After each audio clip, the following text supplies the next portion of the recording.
My name is James Sherrill. I started in 2017. I was the first community-based clinician that was hired for the Ottawa court program, Okay. which means I work in Ottawa County.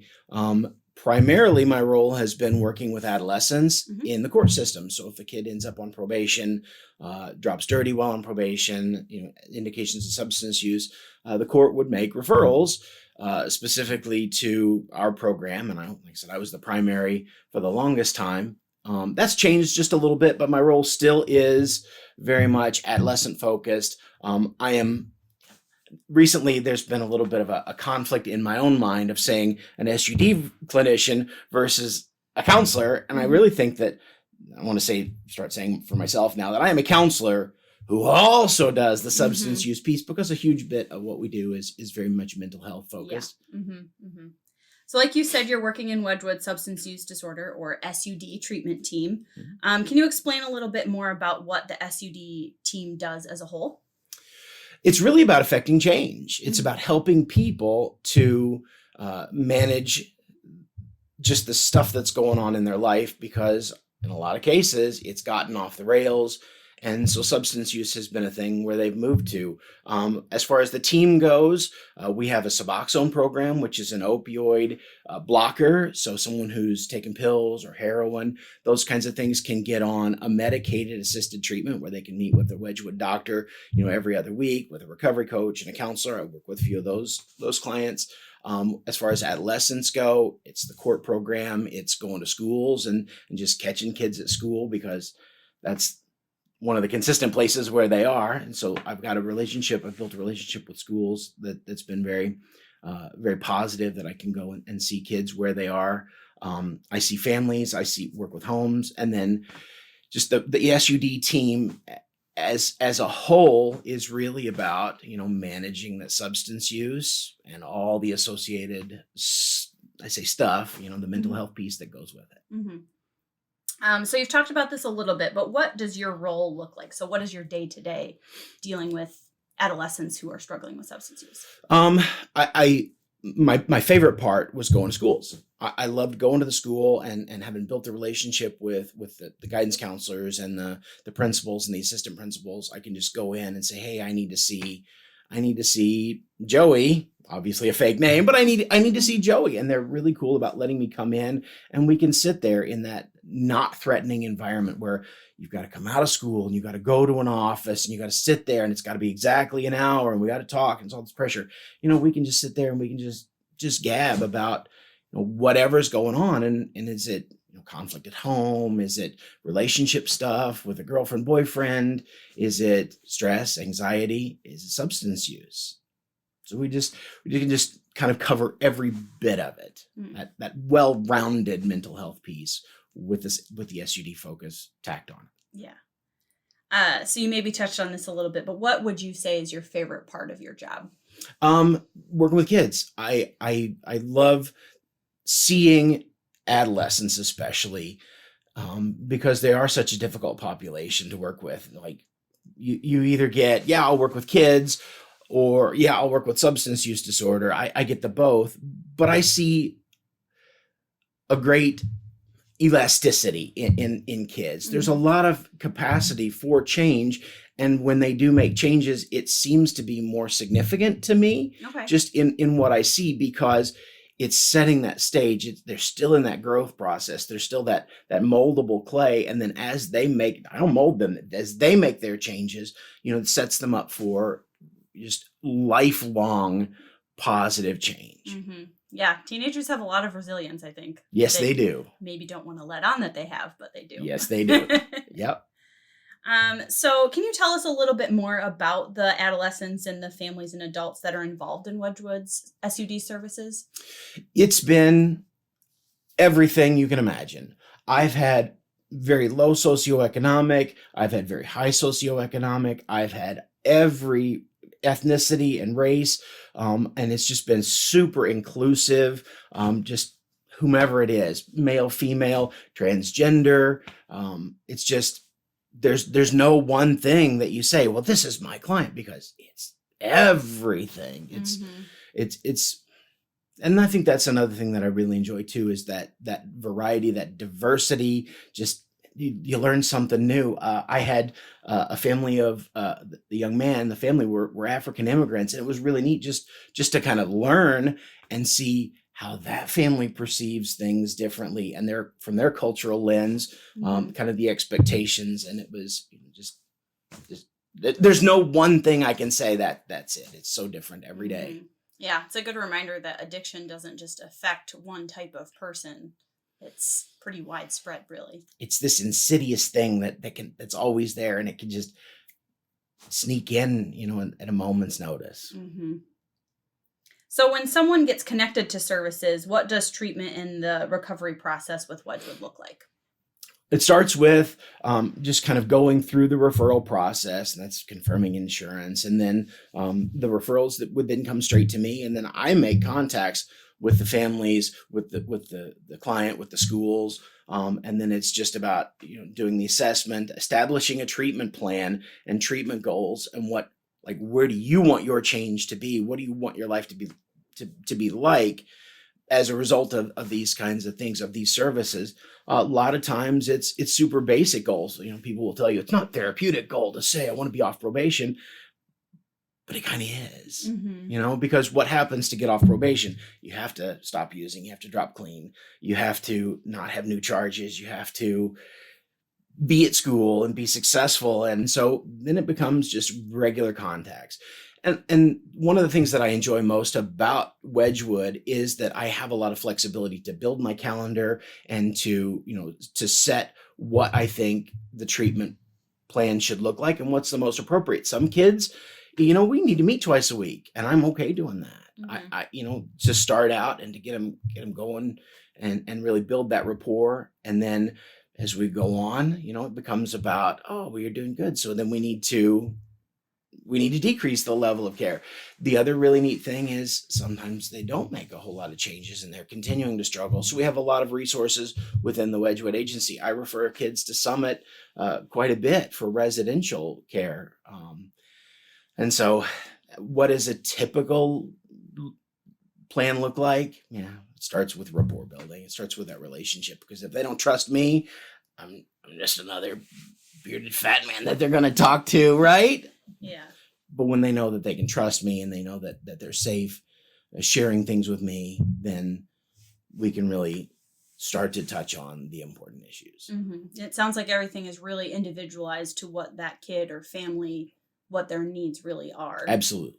It is very, very individualized. There's really no one treatment plan. There's no one program, no one size fits all. Mm-hmm. Yeah. I mean, if it's, across every demographic and every socioeconomic status, one size fits all, not really going to be that effective. Nope. So how do you see people rediscovering hope and healing while they're in our care? So thinking primarily about the kids that I work with, and going back to that not therapeutic treatment plan of get off probation, that becomes possible. And it seems so daunting. Like I'm in the court and I'm on probation and I just want to get off probation. We break it down. What do you need to do? Well, I need to drop clean. Well, that's impossible because But we start to see how that can be possible. Recognizing that you can make some changes and you can do some things differently, and that can affect that whole trajectory of your life, going from being in the court, being in the system, to being off. And that's a huge moment of just that, hope, right? Mm-hmm. Seeing that it's possible and having a good review. One of the other things that I really enjoy, that I have enjoyed doing a lot, is being able to go to court with my clients. And now it's not a testimony like, on the stand, raise your right hand, swear to tell the truth, but it's really a matter of being there to support them and having the relationship I have with the court too.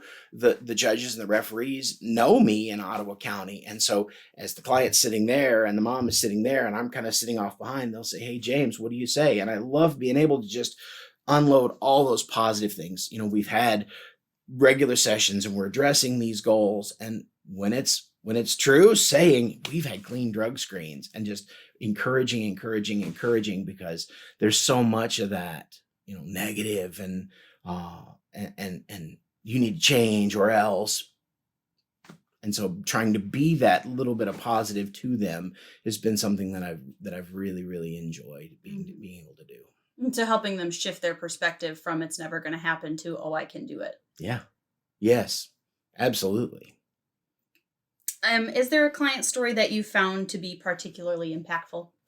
As you asked me that before, and I was kind of thinking, because there are so many, that there are a lot of them actually, but one that I do like to talk about, obviously without saying names, I'd like to share his story with other clients too. Young man, Hispanic, mom was Mexican and father was from farther down in Central America, and dad was very abusive, and then had to flee the country back. So he had no relationship with his dad. And he was, I think he was ninth grade when I first met him. Everything about him was what you would see as negative and unhealthy. He was expelled from school for some violent stuff. He had, just nothing at home. It was just negative and toxic. I don't want to say nothing because mom was supportive, but it was, he had a very negative, very toxic kind of atmosphere in his own mind. He absolutely did not want to talk to me. Like I said, I was just another court guy who he had to talk to. Even things like his complexion was just, he was broken out and his hair was scraggly. But as we worked through, we built a relationship. He started to see that he could make some changes. The last interaction I had with him, I'll never forget this. I went to court with him because he was going to be released from probation.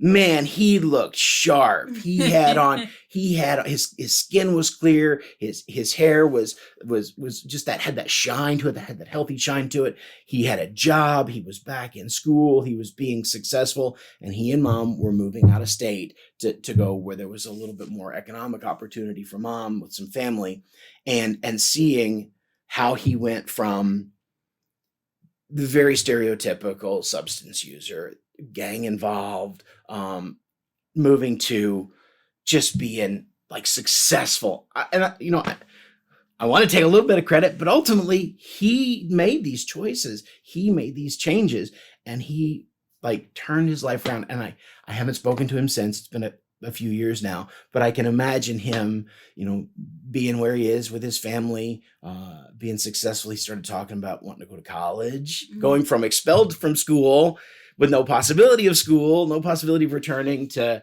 talking about what does he want to do with his life. And I can absolutely see him being immensely successful, where he is. So.